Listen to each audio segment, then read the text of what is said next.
मेरी बहन और मैंने एक ही समय पर दो सिस्टम अनलॉक किए। पहला था टोटल क्लियरेंस सिस्टम, जो शारीरिक ऊर्जा की खपत करके सामने आने वाली हर चीज को नामो निशान मिटा सकता था। दूसरा था सप्लाई एक्यूमुलेशन सिस्टम, जिसके पास खुद का एक असीम स्पेस था। एक बड़ा भाई होने के नाते मुझे इस बात का दुख था कि मेरी बहन बचपन से ही कमजोर और बीमार रही थी, इसलिए मैंने उस थका देने वाले टोटल क्लियरेंस सिस्टम को चुना ताकि सारी मुसीबतें मैं झेलूं। मेरी बहन ने सामान जमा करने वाला एक्यूमुलेशन सिस्टम चुन लिया। किसे पता था कि ठीक एक हफ्ते बाद दुनिया का अंत आ जाएगा। कड़ाके की जानलेवा ठंड और ज़ॉम्बी टाइड्स ने सब कुछ तबाह कर दिया। मैंने अपने टोटल क्लियरेंस सिस्टम के दम पर पागलों की तरह लाशों का खात्मा किया और जल्द ही शहर का हीरो बन गया। दूसरी तरफ मेरी बहन बैक स्टेज में रहकर बस गोदाम की रखवाली करती रही। लाशों के एक भयंकर हमले के दौरान मैं गंभीर रूप से घायल होकर जमीन पर गिर पड़ा। मुझे अपनी जान बचाने के लिए रसद और सप्लाई की सख्त जरूरत थी, पर जब मैं सेफ हाउस पहुंचा तो मैंने देखा कि मेरी बहन ने अंदर से दरवाजा पूरी तरह ब्लॉक कर दिया था। उसने मुझे ठंडी नजरों से देखा और कहा, तुम हीरो बन सकते हो तो मैं सिर्फ एक गोदाम की मैनेजर बनकर क्यों रहूं?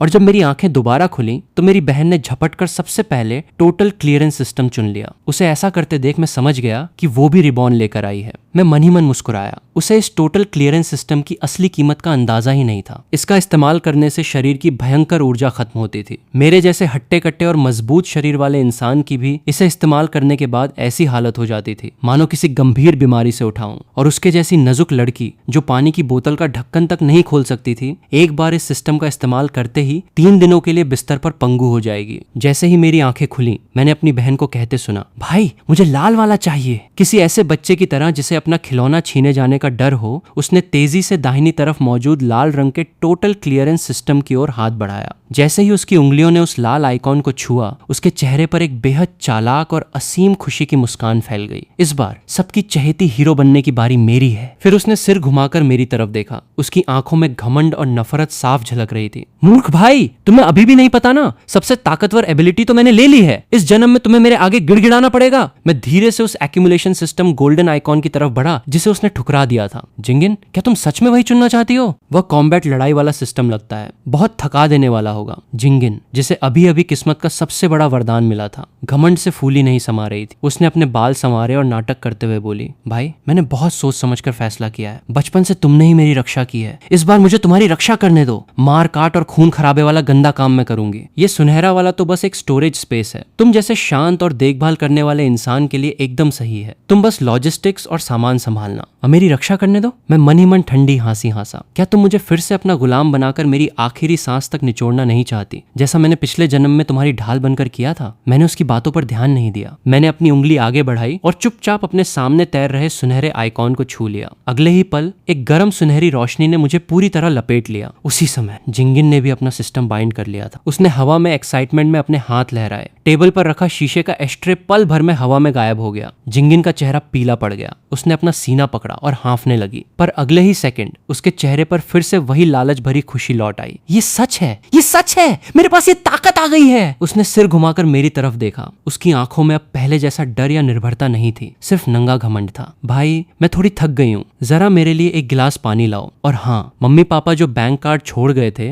वो मुझे दे दो। मैं बाहर जाकर अपने लिए कुछ सामान खरीदने की तैयारी करूंगी। उसका लहजा ऐसा था मानो वो किसी नौकर को हुक्म दे रही हो। मैंने अपनी सगी बहन को देखा जिसने पिछले जन्म में मुझे मौत की खाई में धक्का दे दिया था। मैंने बड़े शांत और ठंडे लहजे में सिर्फ एक शब्द कहा, दफा हो जाओ। हवा में सन्नाटा छा गया। जिंगिन के चेहरे की मुस्कान वहीं जम गई। उसे तो लगा कि उसने गलत सुन लिया है। बचपन से लेकर आज तक मैं हमेशा उसकी हर बात मानता आया था। भाई तुमने अभी क्या कहा? क्या तुम अभी भी मुझसे लाल वाला सिस्टम छीनने के चक्कर में गुस्सा हो? पर मैंने तो ये तुम्हारी भलाई के लिए किया था ना। मैंने कहा, दफा हो जाओ यहाँ से। मैं खड़ा हुआ और ठंडी नजरों से उसे ऊपर से नीचे तक घूरते हुए बोला, और हाँ, ये मेरा घर है। प्रॉपर्टी पेपर्स पर मेरा नाम लिखा हुआ है। मैं तुम्हें अपना सामान पैक करने के लिए 10 मिनट देता हूँ, उसके बाद यहाँ से निकल जाओ। क्या तुम पागल हो गए हो? जिंगिन आखिरकार अपना असली रूप छिपा नहीं पाई। ये मम्मी पापा का घर है, तुम्हें मुझे निकालने का क्या हक है? और वैसे भी अब मैंने दुनिया की सबसे ताकतवर एबिलिटी अनलॉक कर ली है। तुम्हें अंदाजा भी है कि इसका क्या मतलब है? प्रलय आने वाला है, सिर्फ मैं ही तुम्हारी जान बचा सकती हूँ। अगर तुमने आज मुझे नाराज किया तो जब तुम कल मेरे आगे भीख मांगोगे मैं तुम्हारी तरफ देखूंगी भी नहीं। वो हद से ज्यादा ज्यादा ओवर कॉन्फिडेंट थी। उसे लगता था कि मैं पिछले जन्म की तरह आज भी उसके तलवे चाटूंगा। मैं मुस्कुराया और धीरे धीरे जिंगिन की तरफ बढ़ने लगा, यहाँ तक कि उसे पीछे हटते हुए दीवार से सटना पड़ा। सबसे ताकतवर एबिलिटी? मैंने झटके से जिंगिन के कान के ठीक बगल में दीवार पर एक जोरदार मुक्का मारा। धाड़ की भयंकर आवाज के साथ पूरी दीवार कांप उठी। जिंगिन डर के मारे चीख पड़ी और सिर ढककर नीचे दुबक गई। तुम्हारी ये तथाकथित एबिलिटी बस कुछ पुराने कपड़ों और सामान को गायब करने के काम आती है। तुम ये भूल गई कि तुम्हारी एबिलिटी सिर्फ चीजों को मिटा सकती है, खाना नहीं बना सकती। आज से 7 दिन बाद तापमान -60 डिग्री तक गिर जाएगा। बिना खाने और कपड़ों के भले ही तुम पूरी बिल्डिंग को हवा में गायब कर दो, फिर भी तुम ठंड और भूख से तड़प तड़प कर मर जाओगी। जिंगिन कांपने लगी। वो सचमुच इस बात को भूल चुकी थी, पर उसने तुरंत अपनी अकड़ दिखाते हुए चीख कर कहा, तो क्या हुआ? मैं दूसरों से छीन सकती हूँ। अगर किसी ने मुझे राशन देने से मना किया तो मैं उसे ही गायब कर दूंगा। दूसरी तरफ तुम एक सड़े हुए गोदाम को संभालने का क्या फायदा? आखिरकार तुम्हें राशन के लिए मुझ पर ही निर्भर रहना पड़ेगा ना। तो फिर तुम्हें ऑल द बेस्ट। मैंने उससे और बहस करने में अपना वक्त बर्बाद नहीं किया। मैं सीधे मेन गेट की तरफ गया और दरवाजा खोल दिया। अभी के अभी बाहर निकलो, वरना मैं सिक्योरिटी को बुलाकर तुम्हें घसीट कर बाहर करवा दूंगा। मत भूलो कि अभी समाज में कानून चलता है। गैर कानूनी तरीके से घर में घुसने के जुर्म में मैं पुलिस को भी बुला सकता हूँ। जिंगिन ने मेरी पीठ को घूरा। उसकी आंखों का जहर छलक रहा था। ठीक है, बहुत बढ़िया।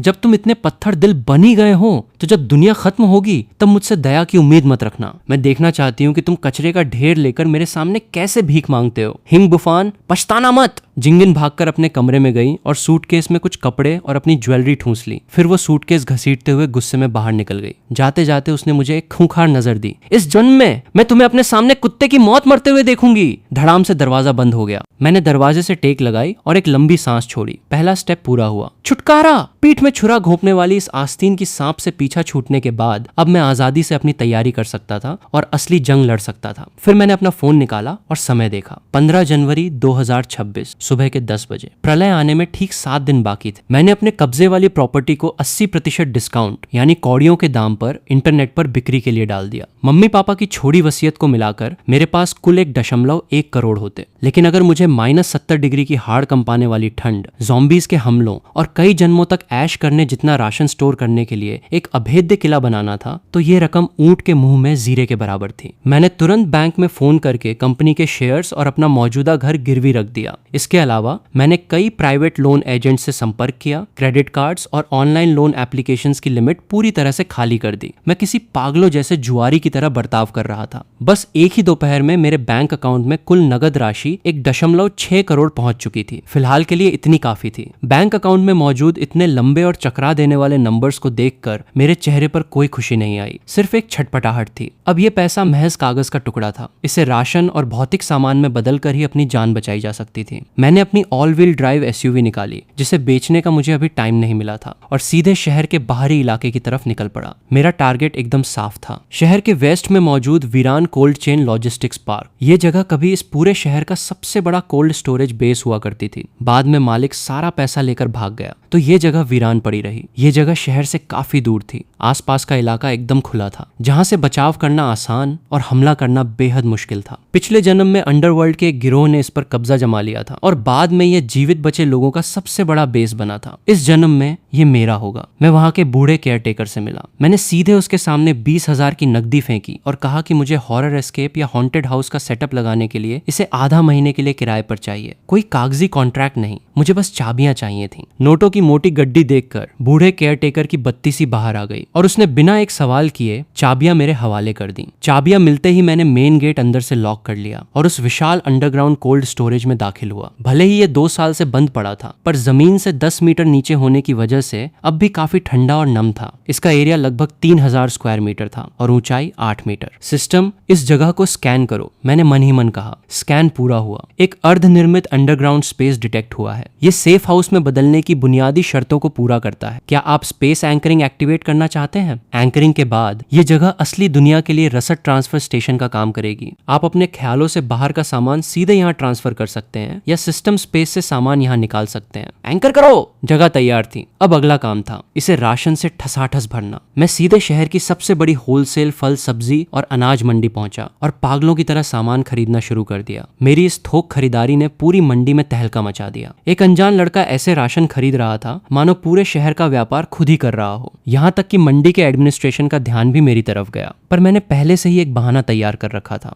मैंने उनसे कहा कि दूर पहाड़ी इलाके में मौजूद कई बड़ी खदानों के मजदूरों के लिए साल भर का राशन जमा किया जा रहा है, क्योंकि जल्द ही बर्फबारी की वजह से रास्ते बंद होने वाले हैं। आज के जमाने में जब पैसा बोलता है तो पेमेंट मिलते ही लोग आपके अजीब बहानों को भी सच मान लेते हैं। शाम होते होते राशन से लदे भारी ट्रकों का पहला काफिला वेस्ट के उस वीरान कारखाने में दाखिल हुआ। जैसे ही सारे मजदूर सामान अनलोड करके चले गए, मैंने लोहे का भारी दरवाजा फिर से बंद कर दिया। वो विशाल कोल्ड स्टोरेज अब राशन के पहाड़ों से भरा पड़ा था। मैं चावल के 5 मीटर ऊंचे ढेर के पास गया और सबसे नीचे वाली बोरी पर अपनी हथेली रख दी। कलेक्ट! मेरी आंखों के सामने पहाड़ की तरह जमा 50 टन चावल पलक झपकते ही हवा में गायब हो गया। मैंने अपनी आंखें बंद की और अपनी चेतना से सिस्टम स्पेस के अंदर दाखिल हुआ। उस अनंत सफेद स्पेस में वो 50 टन चावल हवा में चुपचाप तैर रहा था, बिल्कुल उसी शेप में जैसे बाहर रखा हुआ था। वहां समय पूरी तरह से थमा हुआ था। चाहे 100 साल भी बीत जाएं, पकने के बाद उस चावल का स्वाद एकदम ताजा ही रहेगा। शानदार! मैं मन ही मन खुशी से चिल्ला उठा। सब कुछ अपनी जेब में समेट लेने और हर चीज पर अपना कंट्रोल होने का यह एहसास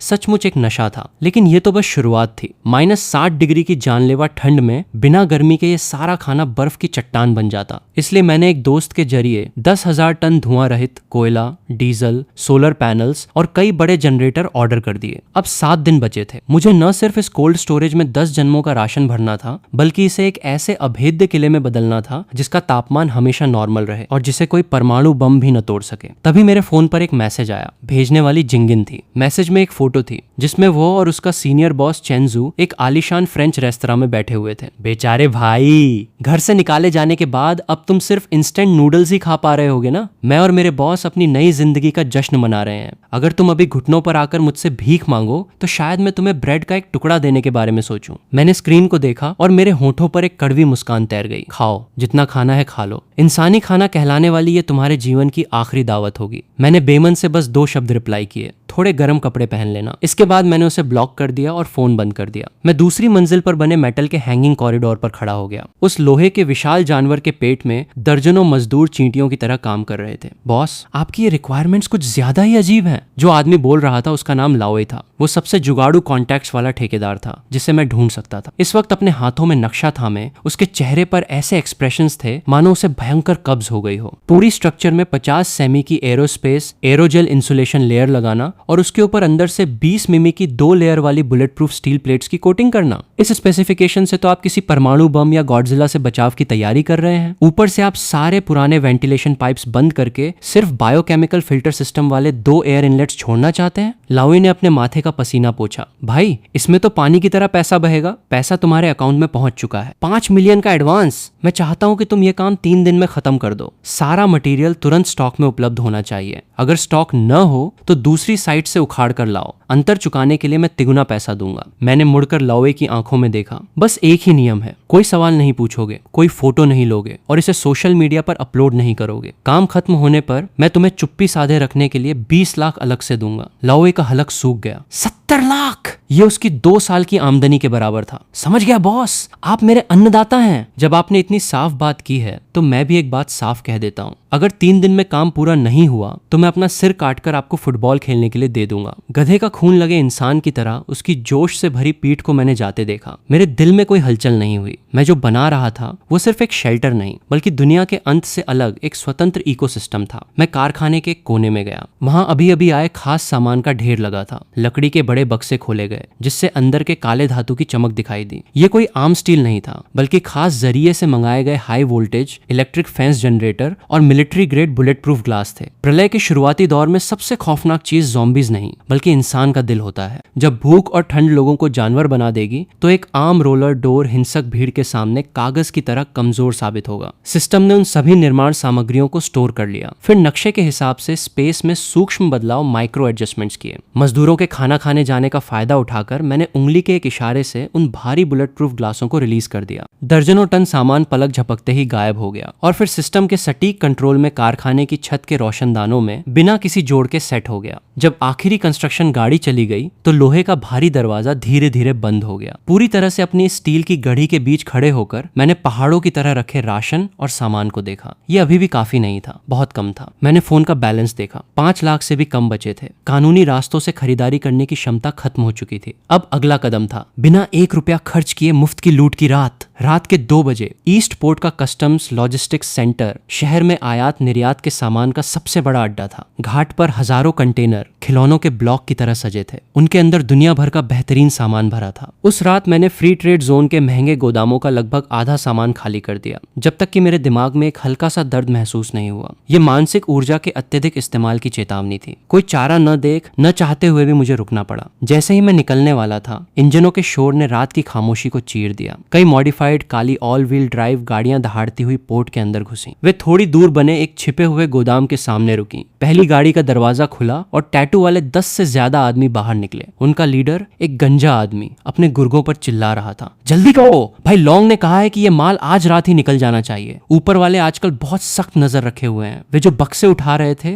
उन पर खतरनाक मटेरियल के बड़े बड़े निशान छपे थे। मैंने आंखें सिकोड़ी और दूर से ही सिस्टम का स्कैन एक्टिवेट किया। स्कैन का नतीजा TNT बारूद, डिटोनेटर, इंडस्ट्रियल अमोनियम नाइट्रेट और हथियार। मेरा दिल एक पल के लिए दहल गया। ये ब्लैक एरिना गैंग का तस्करी का अड्डा था, जो शहर का सबसे बड़ा आपराधिक गिरोह था। उस TNT को देखकर, जो न सिर्फ ज़ॉम्बीज को उड़ा सकता था बल्कि किसी भी किले को तोड़ सकता था, मैंने अपने होंठ चाटे। ये तो सीधे दरवाजे पर मिला, बहुत बड़ा तोहफा था। इन बारूदों के साथ मेरे पास मेरा ट्रम्प कार्ड आ जाता। जब ये मिल ही गया है तो मुझे माफ करना। मैंने चुपके से सिस्टम स्पेस की खासियत का फायदा उठाया और गोदाम के पिछले हिस्से में पहुंच गया। मैंने रंगीन स्टील की पतली दीवार पर हाथ रखा। वो दूरी सिस्टम की कलेक्टिंग रेंज के अंदर ही थी। सिस्टम, गोदाम के सारे बारूद को लॉक करो। गोदाम के अंदर बक्से उठा रहे गुर्गों की आंखों के सामने अचानक अंधेरा छा गया। उनके हाथों में रखे भारी बक्से अचानक गायब हो गए। हवा में सन्नाटा छा गया। 10 से ज्यादा गैंगस्टर हवा में हाथ फैलाए सामान उठाने की मुद्रा में ही जमे रह गए और एक दूसरे को घूरने लगे। गांठ फटे तो फटे, बक्से कहाँ गए? अबे चूतिया, भूत देख लिया क्या? भाई लॉन्ग, बुरा समाचार है, माल गायब हो गया, सब गायब हो गया। गंजा बॉस भागता हुआ वहां आया और खाली गोदाम को घूरने लगा। उसके चेहरे के भाव गुस्से से खौफ और फिर वजूद के शक में बदल गए। कौन था बे? सामने आ, मादर।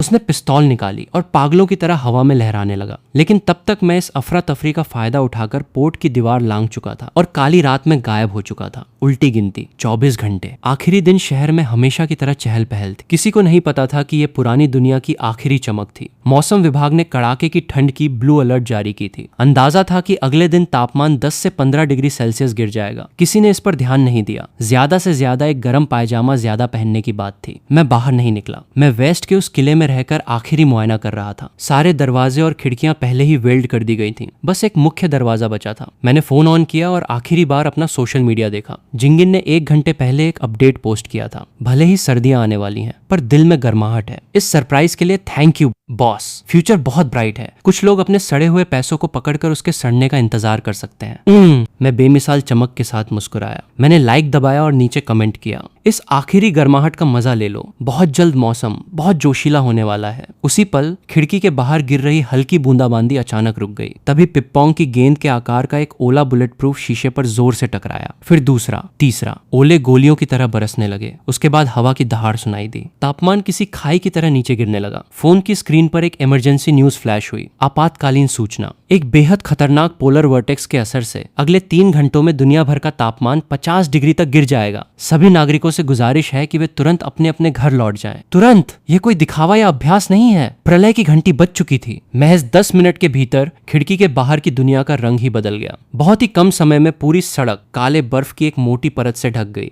10 से भी ज्यादा कारें आपस में टकराकर आग का गोला बन गईं। पर उस आग की लपटों को फैलने तक का समय नहीं मिला। जमा देने वाली बर्फीली हवाओं ने उन्हें दबा दिया और वे आग की लपटें एक अजीब सी बर्फ की मूरत बनकर थम गईं। कार के अंदर फंसे लोग दरवाजा खोलकर भागने की कोशिश कर रहे थे, पर दरवाजे पूरी तरह से जम चुके थे। कुछ लोगों ने खिड़कियां तोड़ी और घिसटते हुए बाहर निकले, पर जैसे ही वे बाहर की बर्फीली हवा के संपर्क में आए, ऐसा लगा मानो उनके शरीर की पूरी गर्मी छिन गई हो। उनकी हरकतें पल भर में थम गईं। उनके चेहरों की खौफनाक दहशत हमेशा के लिए जम गई। वे बर्फ की आदमकद मूर्तियां बन चुके थे। घर के अंदर का थर्मामीटर दिखा रहा था कि बाहर का तापमान -30 डिग्री से नीचे गिर चुका है और हर मिनट 1 डिग्री की रफ्तार से नीचे गिर रहा है, पर मेरे इस अभेद्य सेफ हाउस के अंदर का तापमान 24 डिग्री पर स्थिर था। मैंने अपना कोट उतार दिया था और सिर्फ एक हल्की टी शर्ट पहनी हुई थी। मैंने अपने मुंह में ताजा ताजा बना स्वादिष्ट भुना हुआ बाउगू का टुकड़ा डाला। एकदम आरामदेह। उसी वक्त शहर के बीचों बीच बने एक आलीशान अपार्टमेंट में कितनी ठंड है। क्या हुआ? हीटिंग बंद क्यों हो गई? जिंगिन अभी अभी खरीदे गए कश्मीरी कंबल में लिपटी हुई थी, फिर भी कांप रही थी। कुछ ही मिनट पहले पाइप फटने की वजह से पूरी बिल्डिंग का हीटिंग सिस्टम ठप पड़ गया था। घर के अंदर का तापमान -5 डिग्री तक गिर चुका था। नाजुक माहौल में पली बढ़ी जिंगिन के लिए यह किसी भयंकर नर्क से कम नहीं था। जल्दी कुछ सोचो, हम जम जाएंगे। उसने अपने पास खड़े चेंजू को धक्का दिया। चेंजू का भी ठंड से बुरा हाल था। वो बदहवास होकर अपने ऊपर कपड़ों के ढेर लाद रहा था। चुप रहो, मुझे भी ठंड लग रही है। ये मनहूस मौसम इतनी जल्दी कैसे बदल गया? जल्दी देखो, क्या कहीं हीटिंग पैच बचे हैं? हीटिंग पैच उस बक्से में है। जिंगिन ने एक कोने की तरफ इशारा किया। दोनों ने कांपते हाथों से पागलों की तरह ढूंढा, पर देखा कि सिर्फ 10 से भी कम हीटिंग पैच बचे थे। इतने से तो कुछ भी नहीं होने वाला था। अरे हाँ, तुम्हारे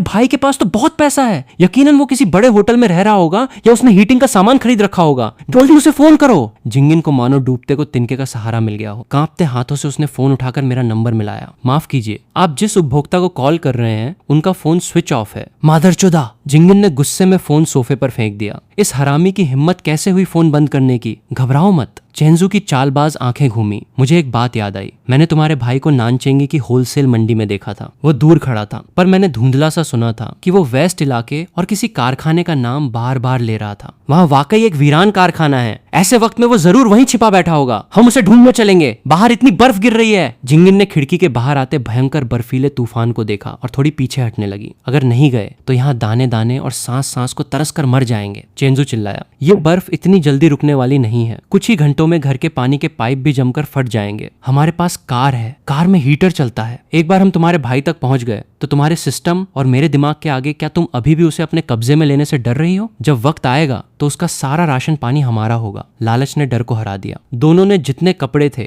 सब अपने ऊपर लपेट लिए। गिरते पड़ते हुए सीढ़ियों से नीचे भागे और कार में जा घुसे। कार स्टार्ट हुई। जैसे ही हीटर की गर्म हवा बाहर आने लगी, दोनों ने चैन की सांस ली। चलो वेस्ट की तरफ। जिंगिन की आंखों में एक खूंखार और बेरहम चमक आ गई। जब मैं हिंग बुफान को देखूंगी तो उसे बर्फ पर घुटनों के बल बिठाकर माफी मंगवाऊंगी और अपनी पिछली बदतमीजी के लिए भीख मांगने पर मजबूर करूंगी। उसी दौरान वेस्ट में स्थित अपने किले में मैं निगरानी स्क्रीन के एक कोने को घूर रहा था। वहां कुछ आवारा कुत्ते दुबक कर कांप रहे थे। अचानक उनमें से एक कुत्ते का शरीर भयंकर रूप से ऐंठने लगा। उसकी आंखें पलक झपकते ही खून की तरह लाल हो गईं। उस बंजर जमीन पर एक ऐसी भयानक और दर्दनाक दहाड़ गूंजी जो किसी जीवित प्राणी की नहीं लग रही थी। वह म्यूटेटेड ज़ॉम्बी कुत्ता झटके से अपने बाकी साथियों पर टूट पड़ा। खून बर्फ पर छिटका और पल भर में लाल बर्फ के क्रिस्टल में बदल गया। ये कोई मामूली वायरस नहीं था। ये भूख, ठंड और नमी का जहरीला टॉक्सिन था। इन्हें ठंड से डर नहीं लगता था, बल्कि जितनी ज्यादा ठंड होती ये उतने ही ज्यादा खूंखार और एक्टिव हो जाते थे। मैंने अपनी खाने की चॉपस्टिक्स नीचे रखी। आखिरकार वे आ ही गए।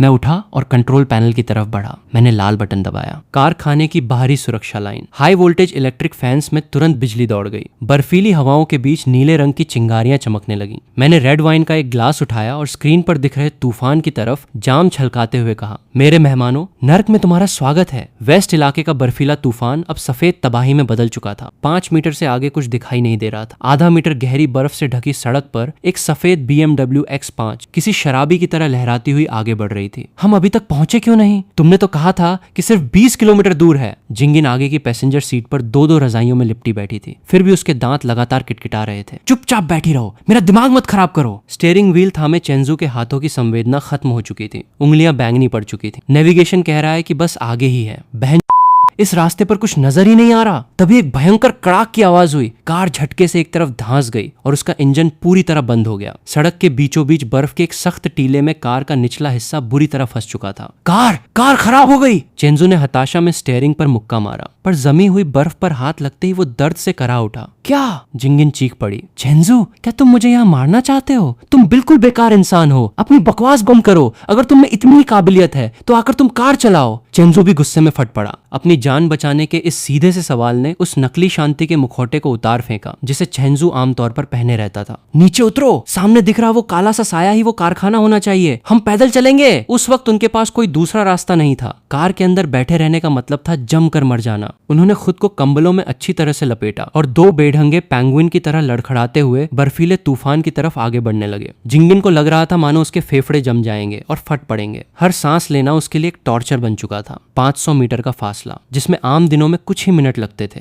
उसे तय करने में उन्हें पूरा आधा घंटा लग गया। जब वो वीरान कारखाना लोहे के एक विशाल दैत्य की तरह उनके सामने आया तो वे दोनों घुटनों के बल घिसटते हुए प्रवेश द्वार तक पहुंचे। पर उनके सामने का नजारा देखकर वे सन्न रह गए। वह वीरान कारखाना कहाँ था? सामने जो खड़ा था वो साफ तौर पर लोहे का एक अभेद्य किला था। ईंटों की वो पुरानी लाल दीवार पूरी तरह से स्लेटी चांदी रंग की मेटल की परत से ढकी हुई थी। जिंगिन भागकर उस लोहे के विशाल दरवाजे के पास पहुंची और पागलों की तरह उस पैनल पर हाथ पटकने लगी। हिंग बुफान, मुझे पता है तुम अंदर हो, दरवाजा खोलो। भाई मैं जिंगिन हूँ, मैं ठंड से मरी जा रही हूँ, जल्दी दरवाजा खोलो और मुझे अंदर आने दो। हिंग बुफान, मैं चेंजू हूँ, हम तो एक ही परिवार के हैं, तुम अपनी आंखों के सामने हमें मरता हुआ कैसे देख सकते हो? दोनों अपनी छाती चीरकर चिल्ला रहे थे, पर उनकी आवाजें बर्फीली हवाओं के शोर में कहीं खो गईं। अंदर मैं चमड़े के एक विशाल सोफे पर बैठा था। मेरे सामने मॉनिटर से ढकी एक पूरी दीवार थी। स्क्रीन पर थर्मल विजन के दो धुंधले लाल धब्बे दो लाचार मक्खियों की तरह दरवाजे से चिपके हुए दिखाई दे रहे थे। मेरे हाथ में लफीटे रेड वाइन का ग्लास था जिसे मैं हल्के हल्के घुमा रहा था। बगल में तांबे की एक छोटी सी पतीली में लाल तेल खौल रहा था जिससे ऐसी मसालेदार खुशबू निकल रही थी जो किसी को भी पागल कर दे। सिस्टम, बाहर का लाउड स्पीकर ऑन करो, मैंने शांति से हुक्म दिया। दरवाजे के लाउड स्पीकर से एक स्पार्क जैसी आवाज निकली जिसने बाहर खड़े उन दोनों को डरा दिया। फिर उस बर्फीले तूफान के बीच एक बेपरवाह, शांत और हल्की मुस्कान से भरी आवाज गूंजी। कौन है भाई? आधी रात को पड़ोसियों को परेशान करना गैर कानूनी है, पता नहीं क्या? मेरी आवाज सुनते ही जिंगिन की आंखों से तुरंत आंसू छलक पड़े। भाई मैं हूँ, तुम्हारी बहन, जल्दी दरवाजा खोलो, बाहर बहुत ठंड है, हम मर जाएंगे। भाई, मेरी आवाज बिना किसी जल्दीबाजी के आती रही जिसके साथ खाना चबाने और सूप पीने की आवाजें भी साफ सुनाई दे रही थीं।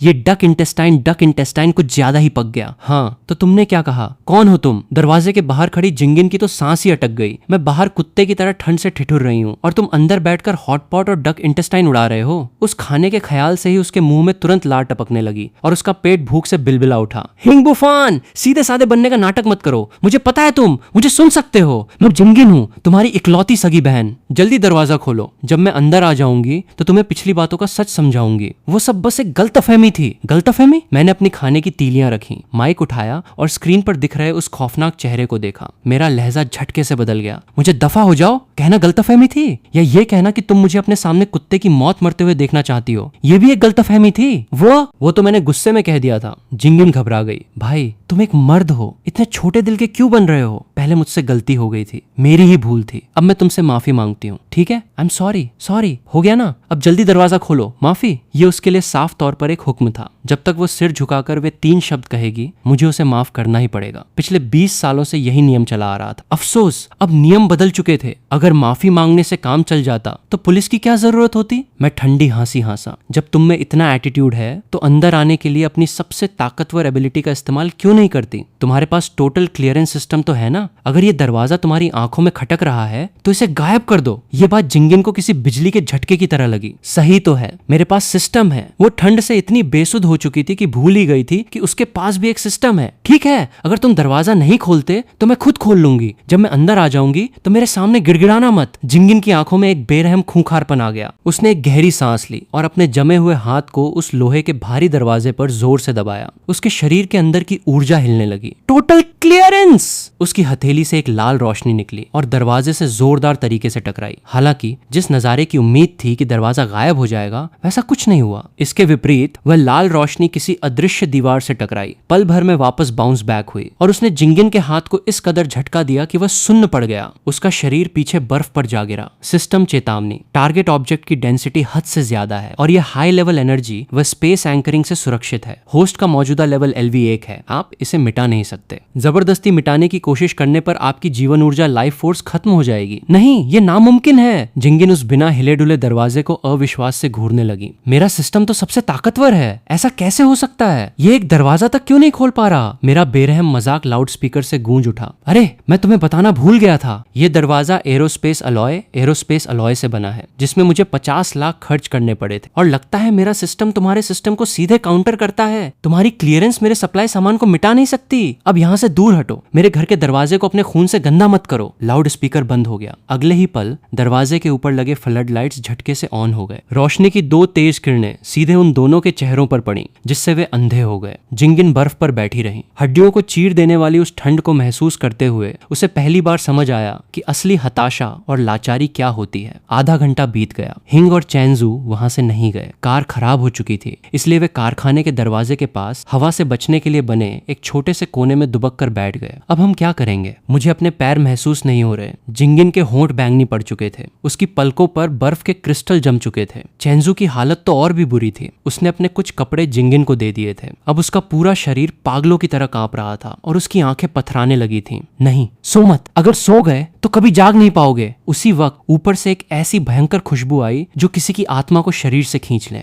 दोनों ने बड़ी मुश्किल से सिर उठाया। खाना! मैं दूसरी मंजिल की बालकनी में खड़ा था, हाथ में हॉटपॉट का वही कटोरा थामे जो मैंने अभी खत्म नहीं किया था। जिंगिन गिड़गिड़ाने लगी। हिंग बुफान, मैं तुम्हारे आगे हाथ जोड़ती हूँ, मुझे बस एक निवाला दे दो, सिर्फ गर्म सूप की एक घूंट। चेंसू आखिरकार पूरी तरह टूट गया। वह बर्फ पर घुटनों के बल बैठ गया और जमीन पर अपना माथा पटक पटक कर भीख मांगने लगा। पुराने दिनों के नाम पर मुझे बचा लो, मैंने तो तुम्हें बास्केटबॉल खेलना भी सिखाया था। पुराने दिन? मैं मुस्कुराया। मैंने अपनी तीलियों से ताजा ताजा पका हुआ बीफ का एक बड़ा टुकड़ा उठाया। जब तुम दोनों ने मुझे दरवाजे के बाहर बंद कर दिया था, तब क्या तुमने उन पुराने दिनों के बारे में सोचा था? मैंने हाथ छोड़ दिया। लाल तेल टपकता हुआ वो बीफ का टुकड़ा उन दोनों के सामने गंदी बर्फ पर जा गिरा। चेंसू अपनी आदत के मुताबिक झपट कर उसे उठाने ही वाला था कि जिंगिन उससे भी तेज निकली। उसने एक ही झटके में गंदगी और खून से सना वो टुकड़ा उठाया और बिना चबाए सीधे निगल गई। उस पल की गर्माहट से उसके मुंह से एक संतुष्ट चीख निकल गई। स्वादिष्ट है, भगवान की कसम, ये बहुत बहुत स्वादिष्ट है। जिंगिन रोते हुए अपना सिर हिलाने लगी। अब जब खा लिया है तो यहाँ से दफा हो जाओ। मेरी आवाज आई। मेरे सुरक्षा तंत्र ने डिटेक्ट किया है कि अभी थोड़ी देर पहले की खुशबू से कुछ छोटे मेहमान खिंचे चले आ रहे हैं। वे दोनों अभी संभल भी नहीं पाए थे कि दूर बर्फीले तूफान के बीच हरी आंखों के कई जोड़े चमक उठे। हवा के साथ नीची गर्जना गूंजने लगी। ज़ॉम्बी कुत्तों का एक झुंड उनकी तरफ बढ़ रहा था। भागो!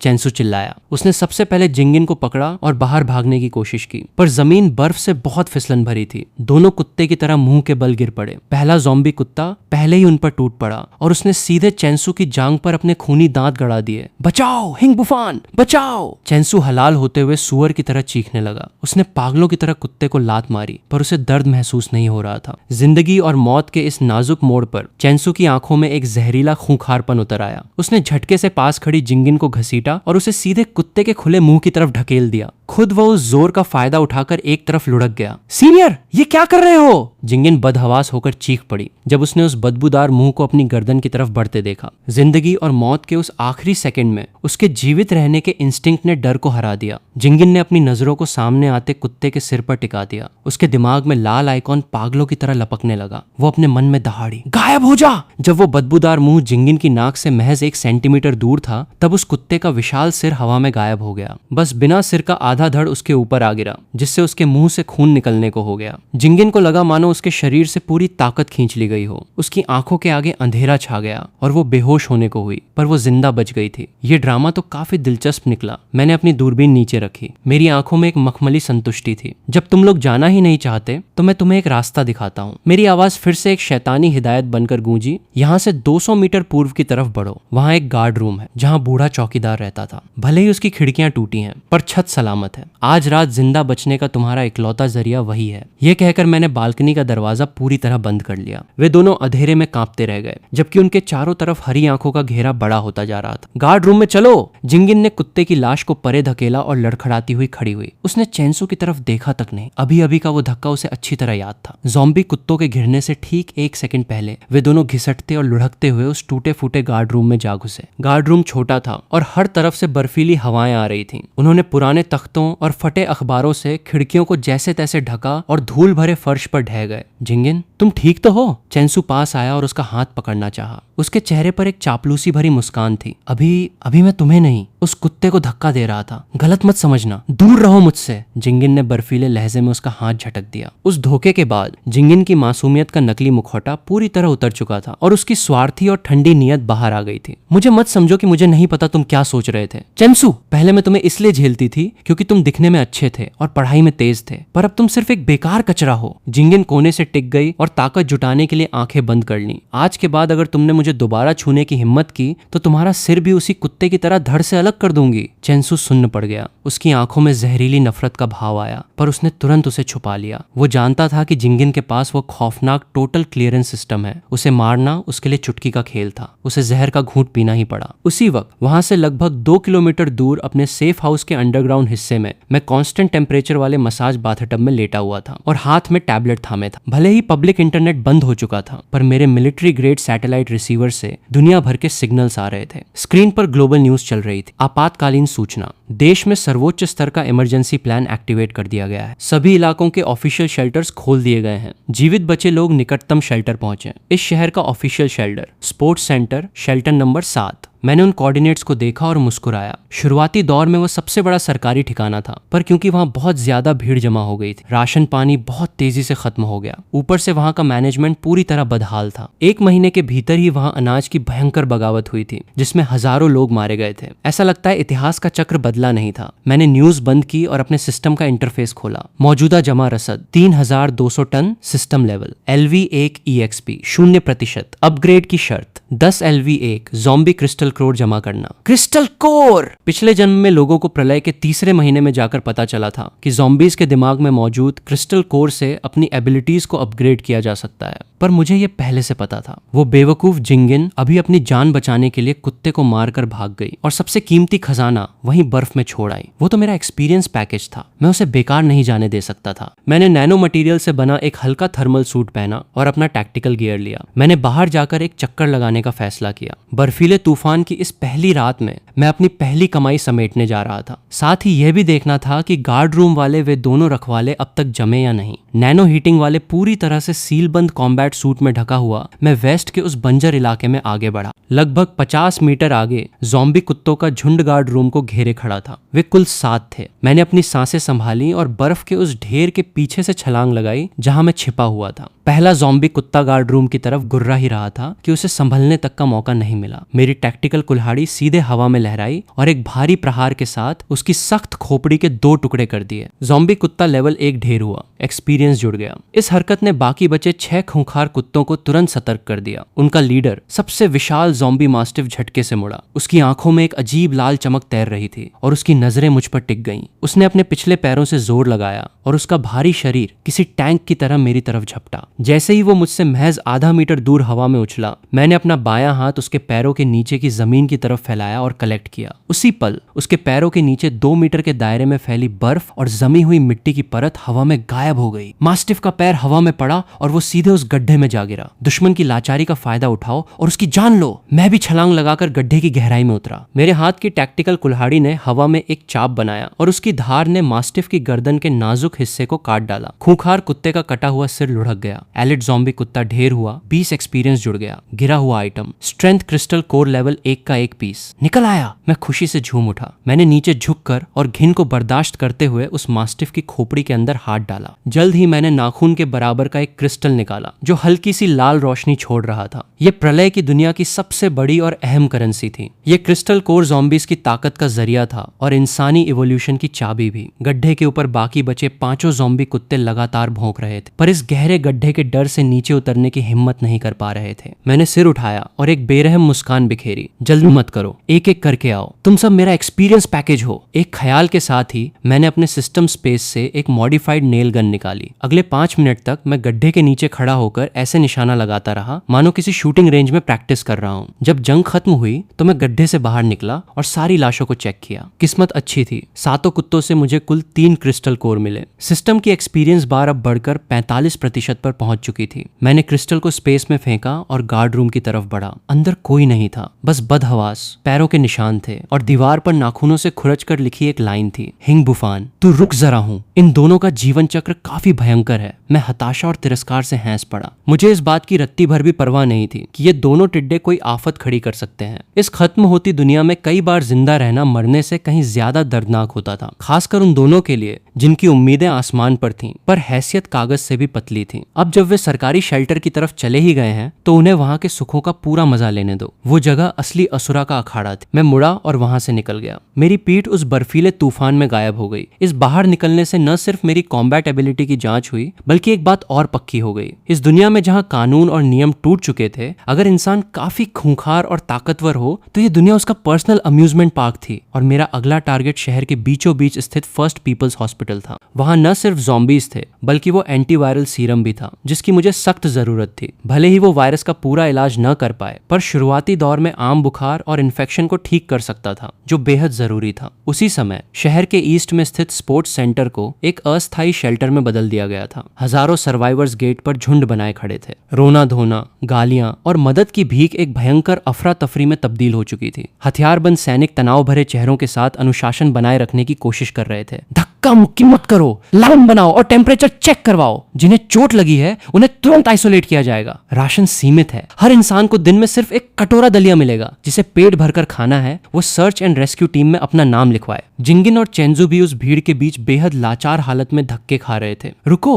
क्या कर रहे हो? एक सैनिक ने उन दोनों को रोका जब वे लाइन तोड़कर आगे बढ़ने की कोशिश कर रहे थे। मैं एक अवेकनर हूँ। जिंगिन को मानो डूबते को तिनके का सहारा मिल गया हो। उसने पागलों की तरह अपने हाथ लहराए और चीखी, मेरे पास एक स्पेशल एबिलिटी है, मैं स्पेशल हूँ। मुझे अंदर जाने दो, मैं तुम्हारे सीनियर अफसर से मिलना चाहती हूँ। अवेकनर? सैनिक एक पल के लिए रुका। भले ही ऊपर से यह आदेश आया था कि स्पेशल एबिलिटी वाले लोगों की पहचान करने पर ध्यान दिया जाए, पर इन दिनों बहुत से ढोंगी घूम रहे थे। साबित करके दिखाओ, सैनिक ने रूखेपन से कहा। जिंगिन ने एक गहरी सांस ली। शरीर की भयंकर थकान और भूख से आ रहे चक्करों को बर्दाश्त करते हुए उसने सड़क किनारे पड़े चट्टान के एक विशाल टुकड़े की तरफ हाथ बढ़ाया जो बैरियर का काम कर रहा था। गायब हो जा। एक लाल रोशनी चमकी। वो कई 100 किलो भारी चट्टान का टुकड़ा पलक झपकते ही हवा में ऐसे गायब हो गया मानो कभी था ही नहीं। आसपास की भीड़ में सन्नाटा छा गया। सैनिक की पुतलियां झटके से सिकुड़ गईं। उसने तुरंत अपना कम्युनिकेटर उठाया। कंफर्म हुआ है, मेन गेट पर एक स्पेशल एबिलिटी वाली अवेकनर डिटेक्ट हुई है। Elimination type. आगे के निर्देशों की मांग करता हूँ। 5 मिनट बाद जिंगिन और चेंजू को एक गर्म कमरे में ले जाया गया। डेस्क के पीछे मिलिट्री कोट पहने एक अधेड़ उम्र का अफसर बैठा था। उसने जिंगिन को ऊपर से नीचे तक घूरा। तुम कह रही हो कि तुम्हारी एबिलिटी क्लीन करने की है? सुपरवाइजर वांग ने हाथ में पेन थामते हुए पूछा। तुम कितनी बड़ी चीज को मिटा सकती हो? क्या तुम जीवित प्राणियों को भी गायब कर सकती हो? मैं 2 मीटर के दायरे में आने वाली चीजों को मिटा सकती हूँ। गर्म माहौल पाकर जिंगिन अब थोड़ी आसानी से बोल पा रही थी। हाँ, मैं जीवित प्राणियों को भी मिटा सकती हूँ। यहाँ आते वक्त रास्ते में मैंने एक म्यूटेटेड मास्टिफ को मारा है। सर, मैं एक कॉम्बैट टैलेंट हूँ। मुझे एक पर्सनल कमरा चाहिए। मुझे मांस खाना है। सुपरवाइजर वांग हल्का सा मुस्कुराया। ये एक ऐसा एक्सप्रेशन था मानो उसने कोई बहुत मजेदार मजाक सुन लिया हो। Combat talent? वो उठा और खिड़की के पास गया।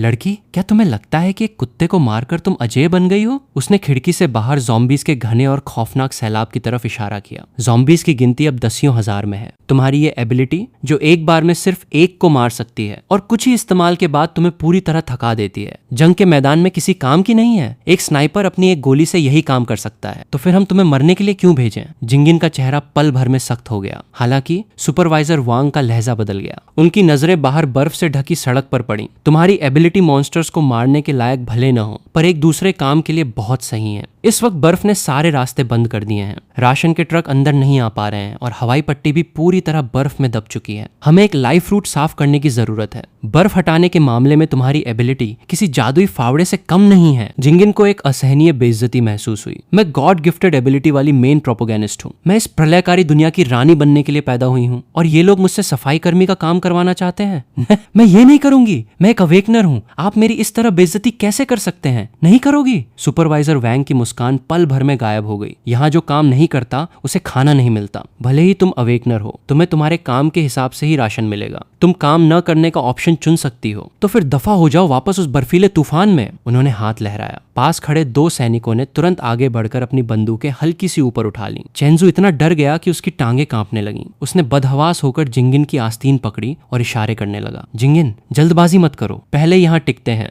जिंदा रहना सबसे पहला काम है। जिंगिन ने बंदूकों की उन काली नालों को देखा, फिर बाहर के जानलेवा नर्क जैसी ठंड को याद किया। उसका घमंड चकनाचूर हो गया। मैं करूंगी। उसने दांत भींचे और शर्मिंदगी से अपना सिर झुका लिया। आधे घंटे बाद जिंगिन को स्पेशल क्लियरेंस टीम में शामिल कर लिया गया। उसका नंबर था 098। उसका काम बहुत सीधा था, इंजीनियरिंग गाड़ी के आगे खड़े होना और अपने सामने जमा 1 मीटर मोटी बर्फ और मलबे पर लगातार अपनी एबिलिटी का इस्तेमाल करना। सामने की बर्फ की दीवार एक हिस्से तक गायब होती और गाड़ियों का काफिला थोड़ा आगे बढ़ता। हर बार एबिलिटी इस्तेमाल करने पर उसे लगता मानो उसका शरीर अंदर से सूख रहा हो। जल्दी करो, ढूंढ तो दे रही हो, पीछे का काफिला रुका पड़ा है। सुपरवाइजर लाउड स्पीकर पर चिल्ला रहा था। अगर वो जरा भी देर करती तो उसे सिर से लेकर पैर तक गालियां खानी पड़ती। चेंजू के पास कोई एबिलिटी नहीं थी, इसलिए उसे सबसे निचले दर्जे के लेबर ग्रुप में डाला गया। उसका काम जमे हुए या ज़ॉम्बी के काटे हुए लोगों को उठाकर भट्टी वाले गड्ढे इंसिनरेशन पिट तक ले जाना था। वहां की बदबू इतनी खौफनाक थी कि कोई भी बेहोश हो जाए। ऊपर से हर वक्त इन्फेक्शन का खतरा रहता था, पर जिंदा रहने और आधा सूखा ब्रेड का टुकड़ा पाने के लिए उसे ये सब झेलना पड़ रहा था। रात में दोनों जिम्नेजियम की सीढ़ियों के नीचे बनी एक कॉमन डॉर्मेट्री में जाकर ढह गए। वहां सैकड़ों लोग एक दूसरे से सटे पड़े थे, जहां पसीने और गंदे पैरों की बदबू हवा में घुली हुई थी। जिंगिन ने अपने सूजे हुए, लाल और जख्मों से भरे हाथों को देखा। उसकी आंखों से बेकाबू होकर आंसू बहने लगे। ऐसा नहीं होना चाहिए था। मेरे पास सिस्टम था,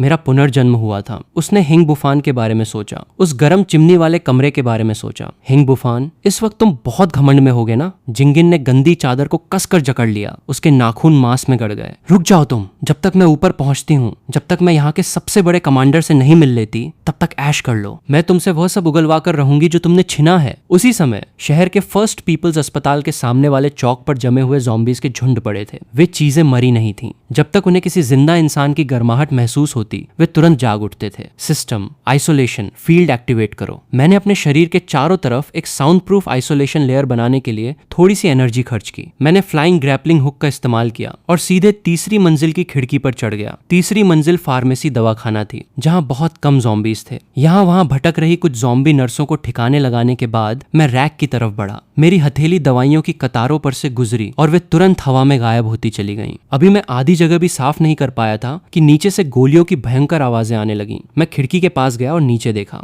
मैंने 2 मॉडिफाइड बख्तरबंद गाड़ियां देखीं, जिन्होंने अस्पताल का मेन गेट तोड़ दिया था। 7-8 हथियारबंद बदमाश ज़ॉम्बीज पर अंधाधुंध फायरिंग कर रहे थे। गाड़ियों पर बना निशान एक ब्लैक शार्क का था। Black arena gang. फिर से ये लोग। लगता है इन लोगों को भी दवाइयों की अहमियत समझ आ गई थी और ये रात के अंधेरे में डाका डालने आए थे। दुश्मन से फिर सामना हो गया। मैं ठंडी हंसी हंसा। मैं भागने की जल्दबाजी में नहीं था। इसके विपरीत मैंने आराम से एक जगह चुनी, खिड़की से टेक लगाई और नीचे का नजारा देखने लगा। ब्लैक एरिना गैंग की फायरिंग बहुत भयंकर थी। जल्द ही उन्होंने रास्ता बना लिया और सीधे लॉबी के लिफ्ट की तरफ बढ़े, पर गोलियों का शोर बहुत तेज था। उसने न सिर्फ चौक के ज़ॉम्बीज को आकर्षित किया, बल्कि आसपास की कई सड़कों से भी ज़ॉम्बीज खिंचे चले आए। जैसे ही ब्लैक एरिना गैंग के लोग लॉबी में घुसे, जमीन अचानक धाड़ की आवाज के साथ फट गई। 3 मीटर से भी ज्यादा ऊंचा, लोहे जैसे मसल्स वाला एक विशाल ज़ॉम्बी अंडरग्राउंड हिस्से से दहाड़ता हुआ बाहर निकला। मेरी पुतलियां सिकुड़ गईं। इतनी जल्दी LV2 का म्यूटेंट सामने आ गया।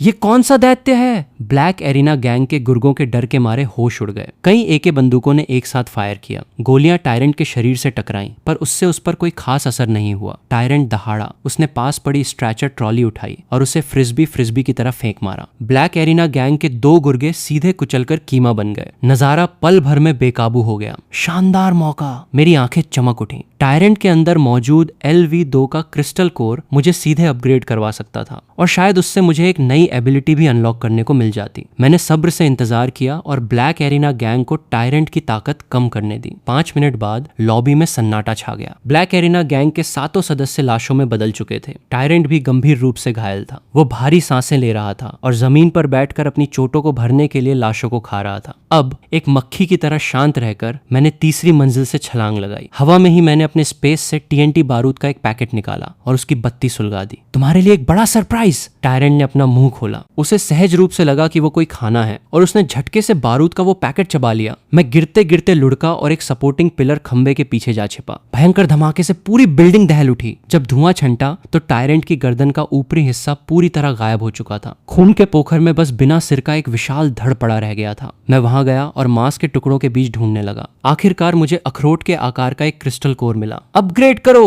मेरे हाथ में रखा वो क्रिस्टल तुरंत एक गर्म धारा में बदल गया जो मेरी हथेली से शरीर में दाखिल हुई। मुझे लगा मानो मेरे पूरे शरीर की हड्डियां चटक रही हों। ताकत धमनियों में पागलों की तरह दौड़ने लगी। मानसिक ऊर्जा खर्च करके असली दुनिया में 1 मीटर लंबी अंतरिक्ष दरार स्पेशल रिफ्ट बनाए। यह हर भौतिक डिफेंस को दरकिनार करके किसी भी चीज को काट सकती है। भौतिक डिफेंस को दरकिनार? मैंने अपनी हथेली को देखा। एक ख्याल आते ही मेरी उंगलियों के पोरों पर स्याही जैसी एक पतली काली रेखा उभर आई। मैंने उसे पास खड़ी बख्तरबंद गाड़ी की मोटी बुलेट प्रूफ स्टील प्लेट पर बड़े हल्के से फेरा, मानो पनीर काट रहा हूं। वो सख्त स्टील प्लेट आसानी से कट गई और उस पर एक चिकनी दरार बन गई। ये तो बेहद खतरनाक था। संतुष्ट होकर मैंने अपनी एबिलिटी वापस खींच ली। फिर मैंने उन 2 बख्तरबंद गाड़ियों को देखा जिनका इंजन अभी बंद नहीं हुआ था। वे अंदर से उस राशन और सप्लाई से भरी पड़ी थी जो ब्लैक एरिना गैंग ने इन दिनों लूटा था। Thank you brothers. मैंने जमीन पर पड़ी लाशों की तरफ हाथ लहराया। मैं गाड़ियां और सारा माल समेट कर निकल गया। अस्पताल की इस यात्रा से मुझे न सिर्फ दवाइयां मिली और मेरा लेवल बढ़ा, बल्कि ये अनपेक्षित फायदा भी हुआ। प्रलय के दौर की असली रफ्तार यही होनी चाहिए थी। प्रलय का 15वां दिन, ऑफिशियल शेल्टर नंबर 7। यहाँ की हवा में अब ताजगी नाम की चीज नहीं बची थी। माहौल में खटास, फफूंद और हताशा की भयंकर बदबू तैर रही थी। जिस जिम्नेजियम में पहले 50,000 लोग समा सकते थे,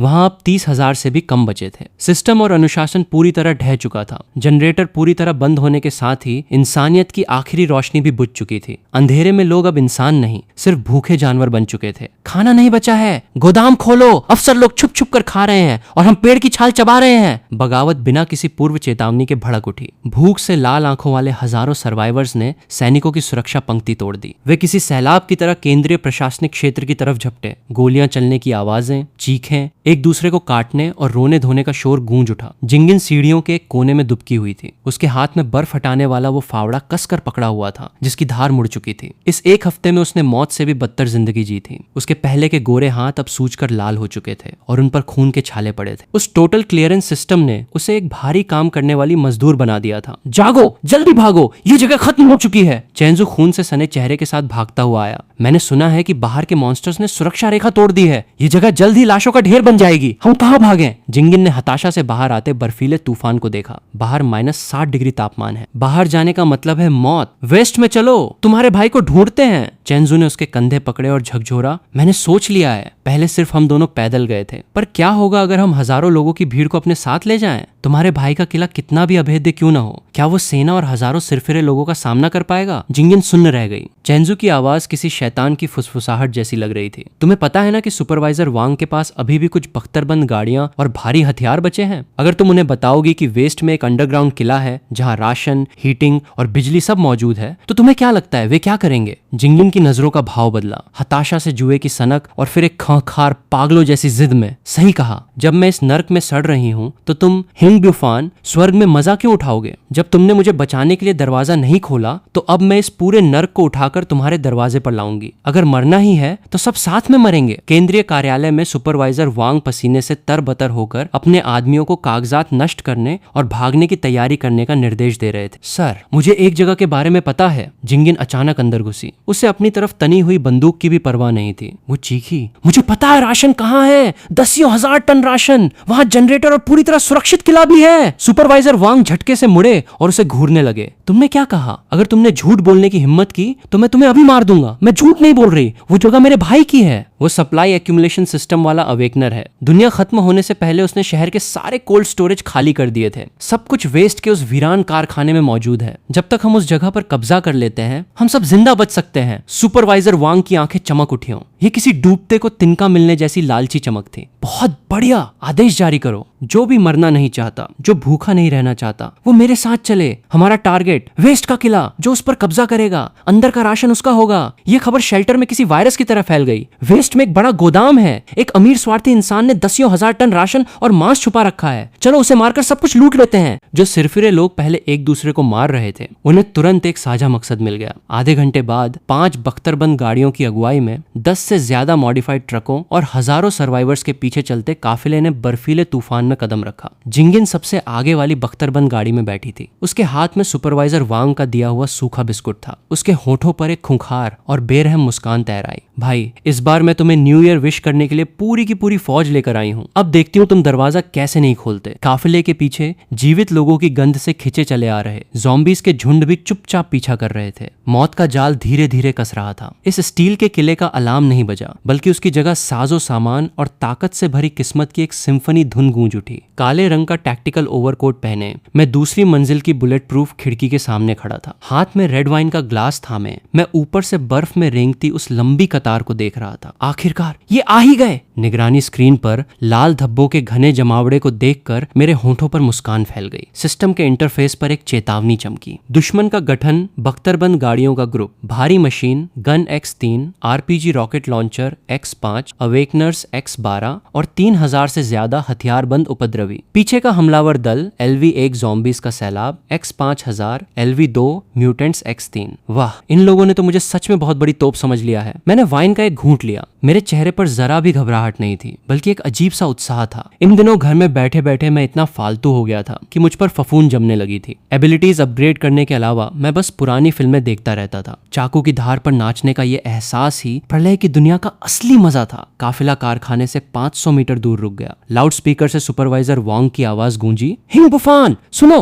हम शेल्टर नंबर 7 की official search and rescue team है। अब हम कानूनी तौर पर तुम्हारे राशन और शेल्टर को अपने कब्जे में ले रहे हैं। तुम्हें आदेश दिया जाता है कि तुरंत अपने हथियार डाल दो और दरवाजा खोलो। अगर तुम हमारा सहयोग करते हो तो हम तुम्हें स्पेशल एडवाइजर का पद दे सकते हैं और तुम्हारी सुरक्षा की गारंटी दे सकते हैं। Special adviser? मैंने माइक के सामने एक कड़वी हंसी हंसी, यानी स्पेशल काम करने वाला मजदूर, है ना? लाउड स्पीकर के जरिए मेरी बेपरवाह और मजाक उड़ाती आवाज पूरे इलाके में गूंज उठी। सुपरवाइजर वांग, सही कहा ना? मुझे याद है कि पिछले जन्म में तुम्हें अवेकनर्स पर रिसर्च और एक्सपेरिमेंट करना सबसे ज्यादा पसंद था। इस बार तुम मेरे स्पेस पर रिसर्च करना चाहते हो? सुपरवाइजर वांग का चेहरा काला पड़ गया। उसे उम्मीद नहीं थी कि सामने वाला इतना ढीठ निकलेगा। सीधे सीधे नहीं माना तो अब लातों के भूत बातों से नहीं मानेंगे। जिंगिन, तुम तो कह रही थी ना कि तुम दरवाजा तोड़ सकती हो। आगे आकर बात करो, जरा मैं भी तो देखूं कि तुम दोनों का रिश्तेदार होना क्या रंग लाता है। जिंगिन को ढकेल कर आगे किया गया। वो लाउड स्पीकर थामे बख्तरबंद गाड़ी की छत पर जा खड़ी हुई। हिंग बुफान, तुम चारों तरफ से घिर चुके हो। इन लोगों को देखो, ये भूख से मरने की कगार पर हैं। तुम अकेले इतना सारा राशन दबाकर बैठे हो। क्या तुम्हारी आत्मा तुम्हें नहीं धिक्कारती? अभी दरवाजा खोलो और सबका भला करो, वरना जब हम अंदर घुसेंगे तो तुम्हें टुकड़ों में फाड़ देंगे। मुझे टुकड़ों में फाड़ देंगे? मैंने सिर हिलाया। मेरी उंगली कंट्रोल पैनल के एक लाल बटन पर टिक गई। बहन, तुम अभी भी बहुत मासूम हो। तुम्हें लगता है कि इतने सारे लोगों की भीड़ लाकर तुम मुझे डरा सकती हो? तुम मेरे लिए कोई इंसान की ढाल नहीं ला रही हो। तुम मेरे लिए निशाना लगाने की प्रैक्टिस का सामान ला रही हो। फायर! सुपरवाइजर वांग का सब्र जवाब दे गया। एक RPG रॉकेट सीटी बजाता हुआ कारखाने के दरवाजे की तरफ लपका। हालांकि जैसे ही वो टकराने वाला था, एक अदृश्य बैरियर चमक उठा। रॉकेट किसी शीशे से टकराने की तरह एक अजीब कोण पर मुड़ा और सीधे पास खड़े एक ट्रक से जा टकराया। उपद्रवियों से भरा वो ट्रक पल भर में जलकर कबाड़ बन गया। क्या?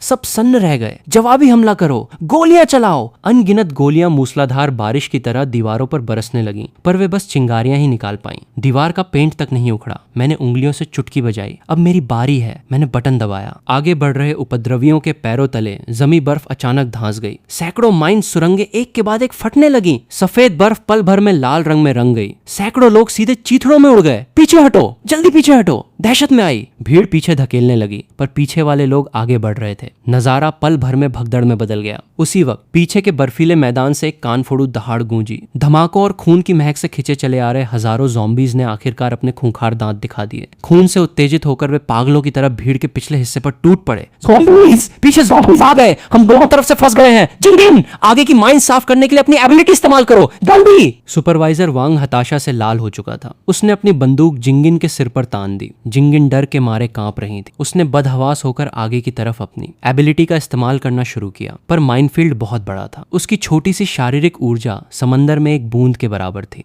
1 मिनट से भी कम समय में उसकी नाक से खून की धार बहने लगी और वो गाड़ी की छत पर ढह गई। अब मुझसे नहीं होगा, सच में नहीं होगा, बेकार औरत। सुपरवाइजर वांग ने उसे गाड़ी से नीचे लात मार दी और खुद बख्तरबंद गाड़ी में घुस गया ताकि गाड़ी मोड़कर भाग सके। पर मैं उसे भागने कैसे देता? जब तुम यहाँ तक आ ही गए हो तो अपनी जान यहीं छोड़कर जाओ। मैं बालकनी में खड़ा हुआ। मैंने मुड़ने की कोशिश कर रही उस बख्तरबंद गाड़ी की तरफ अपना दाहिना हाथ उठाया। मैंने खाली हवा में मुट्ठी भींची। Space blade! हवा को चीरती हुई एक काली दरार बिना कोई आवाज किए गुजरी। वो 10 टन से भी भारी बख्तरबंद गाड़ी अंदर बैठे सुपरवाइजर वांग के साथ सीधे 2 हिस्सों में कट गई। पूरे मैदान में मौत का सन्नाटा छा गया। ऐसा लगा मानो उस एक वार की ताकत से हर इंसान सुन्न पड़ गया हो। ये तो किसी भगवान की ताकत है। चेंसू लाशों के बीच छिपा हुआ था। ऊपर खड़े उस इंसान को किसी देवता की तरह देखकर डर के मारे उसकी पैंट गीली हो गई। जंग पूरे 3 घंटे चली। बर्फ के अंधेरे में भागने वाले कुछ लोगों को छोड़कर 3000 से ज्यादा लोगों की वो फौज पूरी तरह तबाह हो चुकी थी। हर तरफ लाशें बिछी थीं। खून की गर्माहट ने बर्फ को पिघलाया, जो फिर तेजी से लाल बर्फ की मोटी परत में जम गई। पूरी जगह एक खुली मैयत मॉर्गे में बदल चुकी थी। ज़ॉम्बीज़ के सैलाब को भी मेरी भारी मशीन गनों ने लगभग साफ कर दिया था। बर्फीला तूफान एक पल के लिए थम गया। आसमान में एक पीला चांद लटका हुआ था जो इस इंसानी नर्क को जगमगा रहा था। दरवाजे के सामने अब सिर्फ 2 इंसान जिंदा बचे थे। जिंगिन और चेंसू की किस्मत अच्छी थी क्योंकि शुरुआत में ही उन्हें गाड़ी से नीचे फेंक दिया गया था। इसलिए वे बख्तरबंद गाड़ी के मलबे के नीचे छिपकर मरे होने का नाटक करते रहे और अब तक जिंदा बच गए। दरवाजा धीरे धीरे खुला। हाथ में टैक्टिकल कुल्हाड़ी थामे मैं एक एक कदम बढ़ाकर उनकी तरफ बढ़ा। भाई, जिंगिन जमीन पर घुटनों के बल बैठ गई। उसका चेहरा खून से सना हुआ था। वो किसी कुत्ते की तरह रेंगती हुई मेरी तरफ आई। मुझसे गलती हो गई, सच में मुझसे गलती हो गई। मुझे मजबूर किया गया था। सुपरवाइजर वांग ने मुझे यहाँ आने पर मजबूर किया था। तुम तो जानते हो ना कि मैं हमेशा से डरपोक रही हूँ। हाँ, उन लोगों ने हमें मजबूर किया था। हिंग बुफान नहीं, भाई बुफान, सर बुफान। पुराने दिनों के नाम पर मुझे एक बदबूदार सांस समझकर माफ कर दीजिए और जाने दीजिए। भविष्य में हम आपके गुलाम बनकर रहेंगे। मैं उन दोनों से 2 मीटर की दूरी पर रुक गया। मैंने कुछ नहीं कहा। इसके बजाय मैंने अपने स्पेस से एक मेज और कुर्सियां निकाली। फिर लाल मिट्टी का एक छोटा सा चूल्हा निकाला। मैंने आग जलाई, उस पर पतीली रखी, पानी डाला और सारे मसाले मिला दिए। जल्द ही वही तीखी और मसालेदार खुशबू फिर से हवा में तैरने लगी। मैंने पतले कटे बीफ और मटन के टुकड़ों की प्लेट निकाली और उन्हें बड़े आराम से पकाने लगा। क्या तुम खाना चाहते हो? मैंने तीलियों से मांस का एक टुकड़ा उठाया और उसकी भाप को फूंक मारकर उड़ाया। जिंगिन और चेंजू के गले के थूक सूखे और उनकी आंखें मचल उठीं। उनकी आंखों में बेइंतहा लालच था, पर उससे भी ज्यादा खौफ था। मुझे एक निवाला दे दो, मैं तुम्हारे आगे हाथ जोड़ती हूँ। जिंगिन रोते हुए भीख मांगने लगी। ये नजारा सचमुच बहुत जाना पहचाना था। मैंने वो मांस अपने मुंह में डाला और धीरे धीरे चबाने लगा। पिछले जन्म में मैंने भी तुम दोनों से ऐसे ही भीख मांगी थी। उस दरवाजे के पार खड़े होकर मैंने तुम दोनों से पानी का एक घूंट मांगा था। भले ही वो एक्सपायर हो चुका बिस्कुट ही क्यों न होता। तब तुम दोनों ने क्या कहा था? जिंगिन पूरी तरह कांपने लगी। उसकी हिम्मत नहीं हुई कि मुंह भी खोल सके। तुमने कहा था कि राशन सिर्फ काम के लोगों के लिए है। बेकार और लाचार लोगों को हवा बर्बाद करने का भी हक नहीं है। मैंने अपनी तीलियां नीचे रखी और बर्फीली नजरों से उन्हें देखा। आज मैं वही डायलॉग तुम दोनों को लौटा रहा हूँ। मैं खड़ा हुआ। मेरी टैक्टिकल कुल्हाड़ी चांद की रोशनी में ठंडी चमक छोड़ रही थी। चेंजू, मैंने पुकारा। चेंजू को लगा कि उसे जिंदा रहने का कोई मौका मिल गया है। उसने तुरंत सिर उठाया। तुमने कहा था ना कि तुम जिंगिन से बेइंतहा प्यार करते हो और उसके लिए मरने को भी तैयार हो, तो फिर जाओ। चेंजू एक पल के लिए हिचकिचाया और उसने जिंगिन की तरफ देखा। जब तक तुम इसे जान से मार दोगे, मैं तुम्हें अंदर आकर गरम गरम हॉटपॉट खाने दूंगा। तुम्हें एक गरम कमरा भी दूंगा। मेरी आवाज में शैतानी लालच घुला हुआ था। यहाँ तक कि मैं तुम्हें एक प्यूरिफाइंग इंजेक्शन भी दे सकता हूँ ताकि तुम भी एक अवेकनर बन सको। मैंने चेंजू के सामने एक खंजर फेंक दिया। ये इंसान के दिल का सबसे बड़ा और आखिरी इम्तिहान था। नहीं, जिंगिन ने खौफ से चेंजू को देखा और अपने शरीर को पीछे घसीटने लगी। सीनियर, तुम ऐसा नहीं करोगे, हम दोनों प्रेमी हैं। चेंजू ने उस खंजर को देखा, फिर हिंग बुफान के पीछे बनी उस गरम और चमकदार घड़ी को देखा। उसके बाद उसने अपने सामने बैठी उस औरत को देखा जो गंदगी से सनी हुई थी और जिसका अब कोई वजूद या मोल नहीं बचा था। उसी पल प्यार नाम का वो नकली नकाब पूरी तरह से टूटकर बिखर गया। चेंजू ने खंजर उठाया और विकृत चेहरे के साथ जिंगिन पर झपट पड़ा। जिंगिन, तुमने भी सुना ना, जब तक तुम मरोगी नहीं, मैं जिंदा नहीं रह पाऊंगा। वैसे भी तुम्हारे पास अब कोई राशन नहीं बचा है। अगर तुम मेरे लिए एक बार मर भी जाओगी तो क्या चला जाएगा? जिंगिन चीख उठी।